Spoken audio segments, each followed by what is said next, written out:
భద్రాద్రి కొత్తగూడెం జిల్లా అశ్వారావుపేట నియోజకవర్గం మందరపల్లి గ్రామ పంచాయతీ కార్యాలయంలో ప్రజాపాలన ప్రగతి ప్రణాళిక 99 రోజుల కార్యక్రమంలో భాగంగా గ్రామ సభను సర్పంచ్ గుజ్జల శ్రీనివాసరావు అధ్యక్షతన నిర్వహించారు। ఈ గ్రామ సభలో ప్రభుత్వం చేసినటువంటి సంక్షేమ కార్యక్రమాలు, మహాలక్ష్మి, గృహలక్ష్మి, ఇందిరమ్మ ఇల్లు చేయూత పథకాలతో లబ్ధి పొందినటువంటి లబ్ధిదారుల వివరాలు మరియు గ్రామ పురపాలక వ్యవస్థ గురించి పంచాయతీ పాలక మండలి సమక్షంలో గ్రామ పెద్దలు, గ్రామ ప్రజల సమక్షంలో మరియు ప్రభుత్వ అధికారులతో కలిసి సమావేశం నిర్వహించారు। ఈ సమావేశంలో విద్యుత్ శాఖ నుండి ఎల్ఐ, విద్యాశాఖ మరియు పంచాయతీ ఇన్ఛార్జ్ నుండి ఎంఈఓ జగపతి, గ్రామ సర్పంచ్ గుజ్జుల శ్రీనివాసరావు మరియు ఉప సర్పంచ్ చింతలపాటి మురళి, పంచాయతీ సెక్రటరీ గోపీనాథ్ మరియు పంచాయతీ కార్యవర్గ సభ్యులు, వార్డు మెంబర్లు, అంగన్వాడీ టీచర్లు మరియు ఏఎన్ఎం ఆశా వర్కర్లు, గ్రామ పెద్దలు, ప్రజలు పాల్గొన్నారు।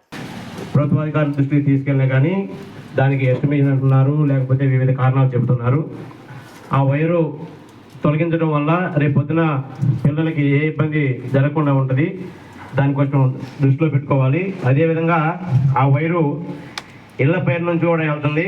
రేపు పొద్దున వర్షాకాలంలో గాలి దుమ్ములు రావడం వల్ల కానీ వైర్లు షార్ట్ సర్క్యూట్ జరిగి అగ్ని ప్రమాదాలు జరిగే అవకాశాలు కూడా ఉన్నాయి। దీన్ని దృష్టిలో పెట్టుకొని విద్యుత్ శాఖ వారు ఆ వైర్లు కొంచెం తొలగించే అవకాశం చూడగలరని తెలియజేస్తున్నాం।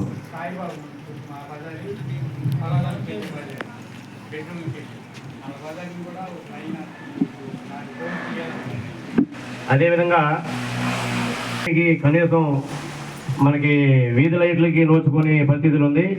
మేము ఇంతకు ముందు చాలాసార్లు తెలియజేస్తున్నాం సర్పంచ్ గారి ద్వారా ఆ వైర్లు తొలగించి అదే స్తంభాలని కొంచెం పక్కకు జరిపి వాళ్ళకి విద్యుత్ అవకాశం కలిగించాలని తెలియజేస్తున్నాం। తర్వాత మన కాలనీలో, ప్రకాశ్ కాలనీలో రోడ్లు గుంతలు పడిపోయి చాలా చోట్ల ఉన్నాయి।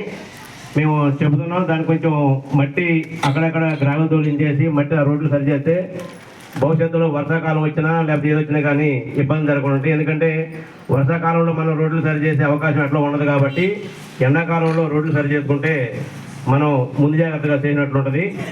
అదేవిధంగా ఇంకా వేరే సమస్యలు చాలా ఉన్నాయి కాబట్టి ఈ సమస్యలన్నీ కూడా సరిచేయగలరని పంచాయతీ వారి దృష్టికి తీసుకెళ్ళడం జరిగింది।